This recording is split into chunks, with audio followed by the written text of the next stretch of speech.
that is menstruation. तो first of all I would like to tell you about what is menstruation. तो menstruation जो है आपका, it is a part of geometry. ये किसका part है? जियोमेट्री का. कंसर्न विद असर्टेनिंग मीन्स आपका जो ascertaining study of lines, length and areas, volume. ठीक है, मीन्स इसमें क्या करते हैं, मैं लिख देता हूं आपके लिए डेफिनेशन इसकी.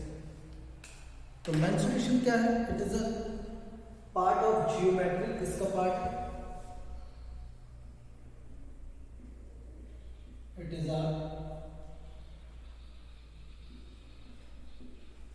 Is a part of geometry. किसका पार्ट है? ज्योमेट्री है, जिसमें हम क्या करते हैं, टू फाइंड आउट, क्या फाइंड आउट करते हैं? To find out length, area and volume. Volumes, areas और लेंथ्स. हम क्या फाइंड आउट करते हैं? आपका इसमें लेंथ फाइंड आउट करेंगे, एरिया फाइंड आउट करेंगे और वॉल्यूम फाइंड आउट करते हैं. ओके, ज्योमेट्रिकल फिगर्स का. अब ज्योमेट्री मीन्स क्या होता है? स्टडी ऑफ लाइंस, ठीक है, शेप्स एंड कर्व. तो ज्योमेट्री का मीनिंग क्या होता है? Study of lines, shapes and आपका कर्व्स. ओके, तो इन सब के बारे में हम बता चुके हैं. तो ज्योमेट्री क्या होती है? Study of lines, shapes and curves. तो इसमें हम फाइंड आउट करने वाले हैं लेंथ, एरियाज, वॉल्यूम को. ओके, किनको फाइंड आउट करने वाले हैं? हमको स्टडी ऑफ लाइंस को, शेप्स को, कर्व्स को, along with length, areas, volume. ठीक है, तो स्पेशली हमें इसके बारे में इसमें जो पढ़ना है वो है लेंथ एंड एरिया. इस चैप्टर में हम किसके बारे में डिस्कशन करेंगे? Length and area. लेंथ से यहाँ बता देता हूँ, लेंथ हमें किसके लिए स्टडी करिए? पेरीमीटर के लिए. अभी बात करेंगे कि पेरीमीटर क्या होता है, क्या नहीं होता है. ओके, तो आई होप आपको ये समझ में आ गया है. लाइन, शेप्स, कर्व्स तो आप जानते हैं. लाइन आपकी, ये लाइन हो गई आपकी. शेप्स की बात करें तो ये शेप्स है आपके. ठीक है, अगर मैं कर्व्स की बात करूं, ये आपका कर्व. तो ये लाइन, ये आपका शेप्स और ये आपका कर्व. ठीक है, तो ये तीनों चीजें क्लियर है आपके लिए. तो लाइन क्या होती है, शेप्स क्या होती है? शेप्स, अब आपकी जो शेप्स होते हैं वो टू टाइप की होती है, 2D और 3D. 2D को बोलते हैं प्लेन शेप्स, 3D को बोलते हैं सॉलिड शेप्स. ठीक है, 2D मींस होता है D मतलब डायमेंशन. क्या होता है? डायमेंशंस. ओके, तो इसमें 2 डायमेंशन होंगे, वो में लेंथ एंड ब्रेथ,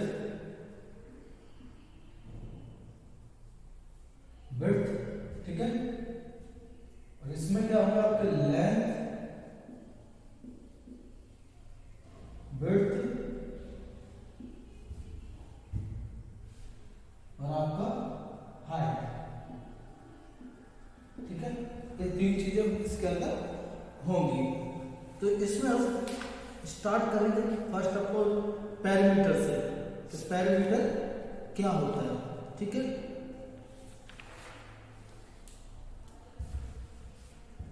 तो इसको रफ कर दूं मैं. अगर आप चलिए इधर लिख देता हूं मैं पेरीमीटर.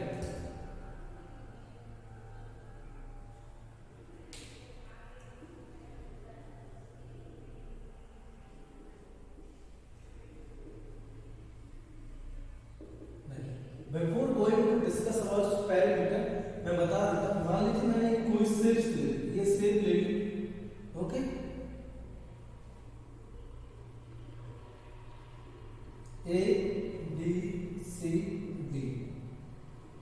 इसके वर्टेक्स है, ठीक है। अब ये इस पर्टिकुलर ये एरिया है, इसकी ये क्या है, बाउंड्री है, ये क्या है, इसकी बाउंड्री कह सकते हैं हम इसको। तो इस बाउंड्री की हम जो टोटल लेंथ निकालेंगे, ये जो बाउंड्री है इसकी टोटल लेंथ निकालेंगे हम, ठीक है। ये क्लोज है, ये कौन सा कर्व है, क्लोज कर्व कह सकते हैं हम इसको। तो इस बाउंड्री की जो टोटल लेंथ निकालेंगे दैट इज कॉल्ड पेरीमीटर। इसको आप क्या कहेंगे, पेरीमीटर। देखिए इसमें आपके इसमें लिखा हुआ है, ये था सिंबल, मैंने आपको तरीके से बताया कि पेरीमीटर कैसे निकालेंगे हम। अब मैं आपको जो आपकी मैथमेटिक्स में डेफिनेशन दी है उसको एक्सप्लेन कर देता हूँ। देखिए पेज नंबर 206 पर, perimeter is the distance covered along the boundary forming a closed figure. तो पेरीमीटर टर्म किसके लिए यूज होगा, क्लोज्ड फिगर होगा। और when you go around the figure once, जब आप उसके चारों तरफ एक बार चलते हैं, ठीक है। तो हम लिख सकते हैं टोटल लेंथ ऑफ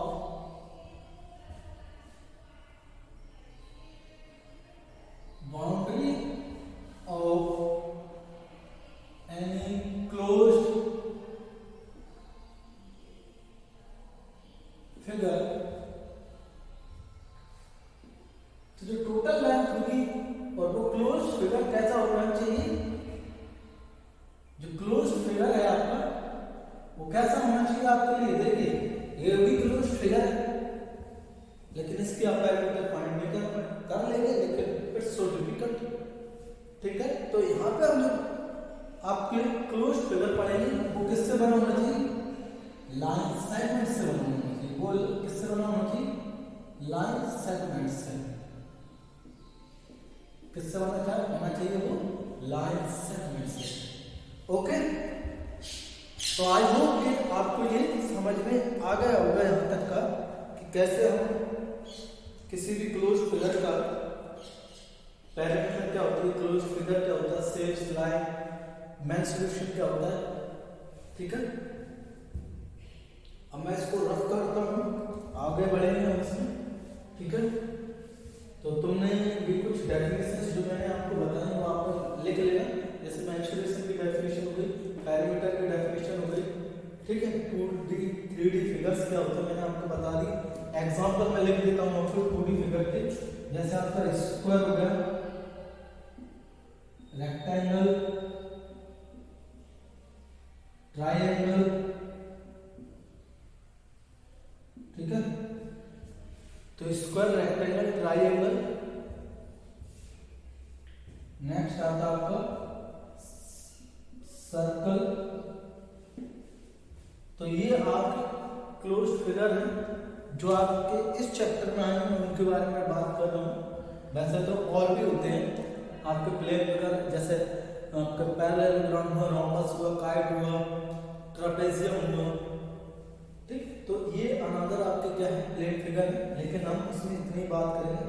और इसमें हम सॉलिड फिगर के मैं आपको एग्जांपल दे देता हूँ। आपने क्यूब सुना होगा, क्यूब, क्यूबॉइड, स्फीयर, कॉन और लास्ट वन इज सिलेंडर, ठीक है। तो इनके बारे में तो आपको सुना ही होगा। तो ये था आपका एक basic introduction of mensuration, clear है। तो यहाँ तक आई होप मैं समझता हूँ कि आपको समझ आ गया। आगे बढ़ते हैं, मैं टोटली रफ कर रहा हूँ, कुछ चीजें और अच्छे से एक्सप्लेन करेंगे।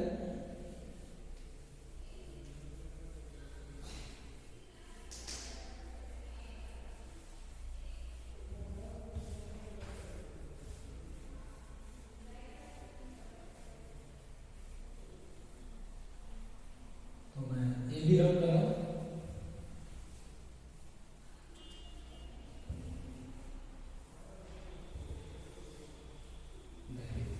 अब आगे बढ़ गए हम इसमें।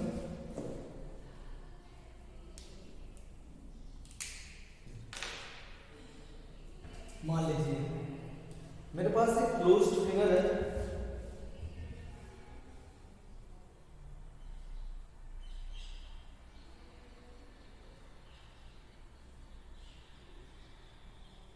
ये क्लोज फिगर है, A B C D E F, ठीक है। ये है, इसकी जो साइड्स की लेंथ है वो 5 centimetre, 4 centimetre, 4 centimetre, 5 centimetre, 6 centimetre और 3 सेंटीमीटर। अब आपसे कहा जा रहा है कि इस क्लोज फिगर, यहाँ पर लिखा है find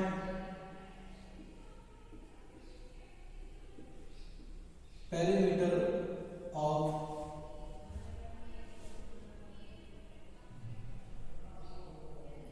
A B C D E F, इसकी पैरामीटर क्या है फाइंड करने के लिए आपसे, ठीक है।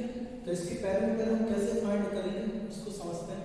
देखिए, तो मतलब टोटल लेंथ होती है, तो मीन्स अगर हम इसमें इनको क्या है, ये जो ए बी है आपका, A B B C C D D E F और एफ है, तो ये क्या है आपकी लाइन सेगमेंट है, ओके, लाइन सेगमेंट है। अगर मैं इनकी टोटल लेंथ, क्योंकि बाउंड्री तो ये मिलकर बना ली, तो इनकी टोटल लेंथ कर दूं, मींस इनका सम कर दूं, तो एक सिंपल सी डेफिनेशन पैरामीटर की क्या निकल के आती है, फॉर्मूला हम बात करें तो सम ऑफ ऑल साइड्स, जितने भी साइड्स हैं किसी भी क्लोज्ड फिगर के, उनकी साइड का हम क्या करते हैं, सम कर दें, तो हमें क्या मिल जाएगा, पैरामीटर ऑफ फॉलोइंग फिगर, ठीक है। तो सम कर देते हैं, A B plus B C plus C D plus D plus E F plus F A, ठीक है, कर दीजिए। ए बी की लेंथ है 5, बी सी की लेंथ है 4, ठीक है,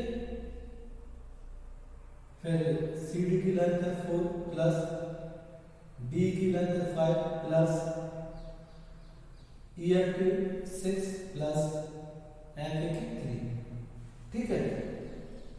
देखिए, कोई भी डिस्टेंस है या लेंथ है वो तभी आपकी क्या हो सकती है, ऐड सब्ट्रैक्ट मल्टीप्लिकेशन डिवीजन तभी हो सकता है उसमें जब उसकी यूनिट क्या हो, सेम हो, ठीक है।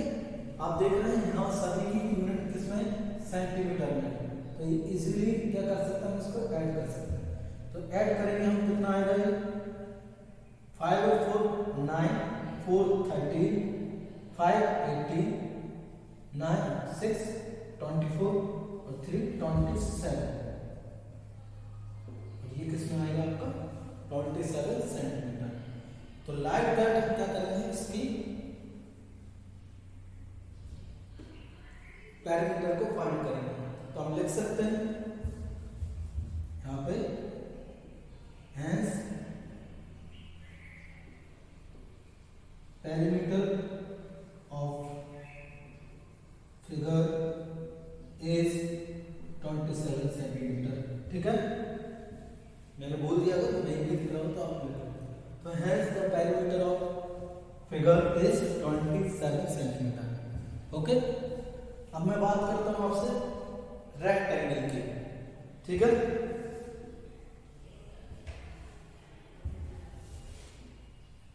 तो रेक्टेंगल के बारे में मैंने आपको शायद बता दिया है। देखिए, इसकी क्या होती है, कुछ प्रॉपर्टी में आपका, इसके ऑल एंगल्स 90 डिग्री के होते हैं,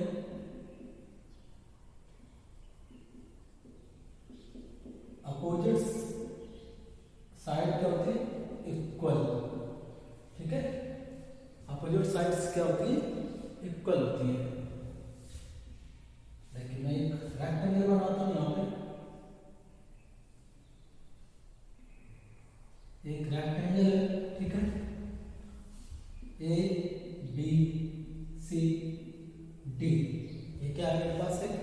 रेक्टेंगल है ABCD, क्लियर है। अब मुझे क्या करना है, ABCD एक रेक्टेंगल है, इसको मैंने मान लीजिए ये 10 सेंटीमीटर है, ये 5 सेंटीमीटर है, ये भी 10 होगा और ये भी 5 सेंटीमीटर होगा, ठीक है, क्लियर है। अब मुझे इसकी पेरीमीटर क्या करनी है, फाइंड आउट करनी है। तो हमें इसकी पेरीमीटर क्या करनी है, फाइंड आउट करनी है। तो क्या करेंगे हम, देखिए इसकी पेरीमीटर के लिए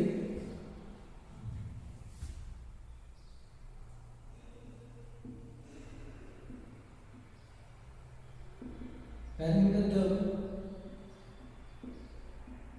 सम ऑफ ऑल साइड्स, ठीक है। अब मुझे पता है कि AB इक्वल टू क्या होगा, CD, क्योंकि हमें प्रॉपर्टीज का कोड है, और BC इक्वल टू क्या होगा, AD, ठीक है। ये साइड इस वाले के इक्वल होगी और ये वाली साइड इसके इक्वल होगी, क्योंकि अपोजिट साइड्स क्या होती है, इक्वल रेक्टेंगल में। तो मैं क्या लिखूंगा, AB plus BC plus CD plus AD, ठीक है। अब आप देखोगे कि AB और CD इक्वल है, तो मैं इसको क्या लिख सकता हूँ, 2AB, और आपका BC और AD इक्वल है, तो क्या लिख सकता हूँ इसको, 2BC। तो इसमें से कॉमन क्या जाएगा, 2AB, 2 कॉमन ले लो प्लस BC। अब आप देखेंगे इसमें कि आपका AB क्या है, अगर आप देखें रेक्टेंगल में तो AB क्या है, ये लेंथ है इसकी, और BC क्या है, इसकी विड्थ है, ठीक है। तो लेंथ को हम L से रिप्रेजेंट करते हैं, विड्थ को B से। तो हमारा इसका रेक्टेंगल का पेरीमीटर का फॉर्मूला क्या बन जाएगा, L प्लस B। तो पेरीमीटर ऑफ रेक्टेंगल क्या हो जाएगी, 2 इंटू L प्लस B। अब आप रख के हम इसमें इजीली क्या कर सकते हैं, फाइंड कर सकते हैं। मैं ठीक है यहाँ पे कर रहा हूँ, देखिए उस फॉर्मूले में इसको थोड़ा सा छोड़ देते हैं यहाँ से, ठीक है। मैं यहाँ कर रहा हूँ, हम फॉर्मूला लगाएंगे। अब देखो फॉर्मूला से हम कैसे इजीली निकाल सकते हैं। तो पेरीमीटर ऑफ रेक्टेंगल हमें निकालनी है, देखिए हमें फॉर्मूला लगाया 2 इंटू L प्लस B, 2 यहाँ रखेंगे। अब देखिए ये कितना है, लेंथ कितनी 10, विड्थ कितनी है 5, तो ये कितना जाएगा 2 इंटू, ब्रैकेट का मतलब यहाँ इंटू होता है, ठीक है। अगर यहाँ कुछ नहीं लगा नंबर और ब्रैकेट के बीच में, इट मींस के वो वहाँ पर क्या हो रहा है, ब्रैकेट मल्टीप्लाई हो, तो ये 50 और ये कितना हो जाएगा हमारा 30 सेंटीमीटर। और आप चाहें तो सम ऑफ ऑल साइड से कर सकते हैं, 10 और 10 कितना हो जाएगा 20 प्लस 5 25 और प्लस 5 30, ठीक है। तो आप देख सकते हैं, तो हम यहाँ पे लिख देंगे hence perimeter of rectangle is 30 centimetre, okay. तो लाइक दैट आपको क्वेश्चंस करने हैं, क्लियर है। तो ये तो हम रेक्टेंगल के लिए हम इजीली कर सकते हैं। पेज नंबर आपके 207 पे कुछ एग्जांपल्स दिए हैं, ओके। तो हम इस तरीके से उनको सॉल्व कर सकते हैं। पेरीमीटर ऑफ रेक्टेंगल आपको बता चुका हूं मैं, तो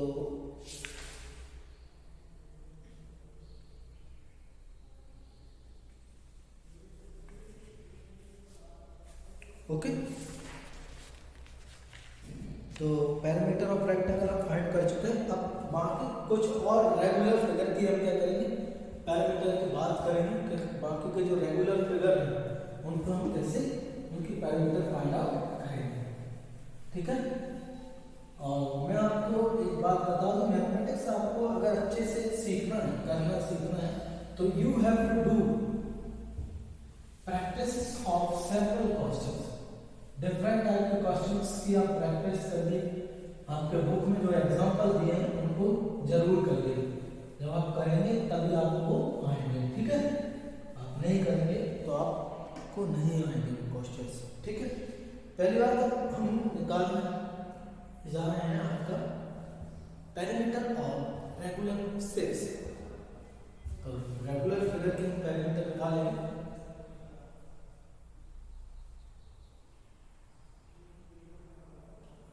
रेगुलर शेप्स, अब पहले तो ये समझ लीजिए रेगुलर शेप्स क्या होती हैं।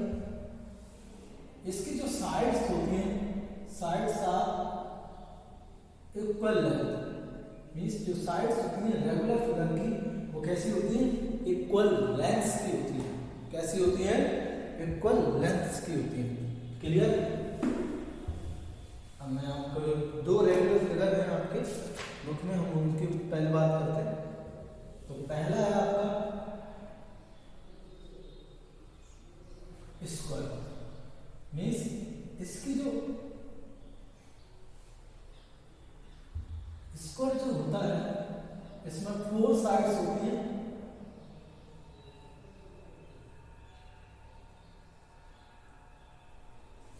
ए बी सी डी, तो स्क्वायर की 4 साइड्स होती हैं और 4 ही साइड्स क्या होती हैं उसकी इक्वल लेंथ की होती है, एल एल एल एल। तो इसकी पैरामीटर क्या हो जाएगी, 4 इंटू साइड, या आप एल भी लिख सकते हो, ठीक है। तो स्क्वायर क्या होता है, जिसकी 4 साइड्स इक्वल होती हैं, 4 एंगल्स भी इक्वल्स होते हैं उसको, और वो भी कितने डिग्री के होते हैं, 90 डिग्री के होते हैं, ठीक है। अब आगे बढ़ते हैं। नेक्स्ट है, देखिए ट्रायंगल तो जानते हैं, इसकी तीनों साइड्स, 3 साइड्स होती हैं, ए बी सी, ओके। अगर मैं इसकी साइड इक्वल लेंथ की है तो मैंने आपको बताया कि ऐसे ट्रायंगल को हम क्या कहते हैं, इक्विलैटरल ट्रायंगल। कौन सा ट्रायंगल कहते हैं उसको, इक्विलैटरल ट्रायंगल। तो इसकी पैरामीटर क्या हो जाएगी,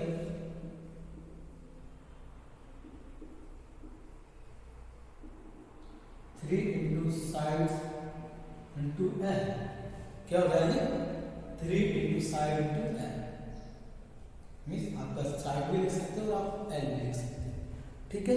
2 मोर रेगुलर फिगर हैं। तो आपके लिए ये देखिए, बाकी की जो रेगुलर फिगर्स होती हैं उनकी भी हम क्या निकाल सकते हैं, पैरामीटर फाइंड कर सकते हैं। अब इससे 4 साइड वाले को क्वाड्रिलेटर्स लेते हैं, जिसकी इक्वल साइड है वो रेक्टेंगल हो गया, स्क्वायर हो गया आपका।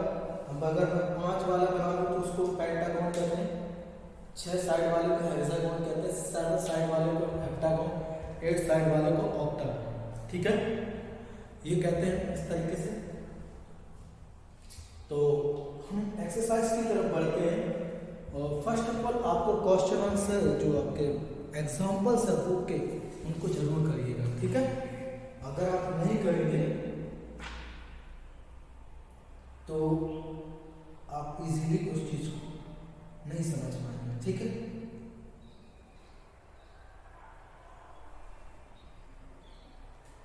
एक मैं एग्जांपल आपको करवाने जा रहा हूं जिससे आपको यूजफुल रहेगा आपके लिए। एग्जांपल नंबर 4, एग्जांपल नंबर 4 आपके लिए करवाने जा रहा हूं। देखिए बहुत अच्छा एग्जांपल है आपके लिए। क्या कह रहा है, आप फार्मर, आप उसमें मत देखिए बुक में, आपको सिर्फ समझना है, बस आप क्वेश्चन को रीड कर लीजिए। और फार्मर है रेक्टेंगुलर फील्ड, उसके पास कैसा फील्ड है, rectangular field of length and breadth 240 metre and 180 metre respectively. He wants to fence it 3 rounds of rope as in shown figure. तो what is the total length of rope he must use? तो total length हमें निकालनी है। देखिए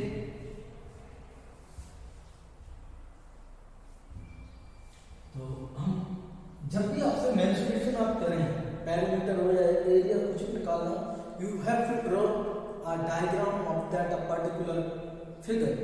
okay, तो मैं यहाँ पर रेक्टेंगुलर, वो कह रहा है रेक्टेंगुलर उसका फील्ड है, तो ये हमने एक रेक्टेंगुलर फील्ड बना दिया ए बी सी डी। ठीक है, इसकी जो लेंथ है वो 240 मीटर है, इसकी 180 मीटर है, तो इसकी भी 240 मीटर ही होगी और इसकी भी 180 मीटर होगी। ठीक है, हम लिख देंगे लेंथ ऑफ, क्या दिया, पार्क है ना, फील्ड है, तो लेंथ ऑफ फील्ड हम लिख देंगे यहाँ पर 240 मीटर, यहाँ पे हम बर्थ लिख देंगे उसकी, और फील्ड 180 मीटर। ठीक है, तो आप देख रहे हैं उसमें पहले ही हमें बता दिया कि वो कैसा है, रेक्टेंगुलर फील्ड है। कैसा फील्ड है, रेक्टेंगुलर फील्ड है। तो हम यहाँ पे निकालेंगे पेरीमीटर ऑफ रेक्टेंगल, या यहाँ पे फील्ड भी लिख सकते हैं, तो क्या हो जाएगा 2 इंटू एल प्लस बी, यहाँ लिख देते हैं